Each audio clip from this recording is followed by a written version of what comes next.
Samantalang may paglilinaw si Senate Impeachment Court spokesperson Attorney Reggie Tongol sa kanyang naging sesyon para sa kampo ni Vice President Sara Duterte na gumawa ng legal na aksyon.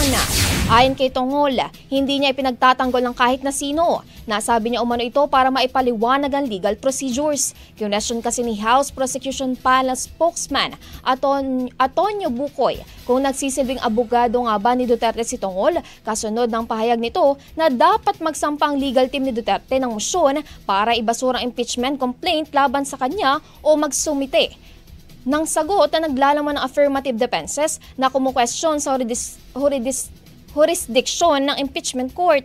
Idinin ng tagapagsalita ng Senate Impeachment Court na consistent ito sa tungkuling tulungan ng publiko na maintindihan ang impeachment process. Bahagi umano ng kanyang duty na ipaliwanag ng legal process hindi lang bilang spokesperson ng korte, kundi bilang isa ring abogado. Ang bahaging ito ay hatid sa atin ng Mom's Love ES1 Capsule. Simulang tuparin ang pangarap ng iyong anak. And starting now!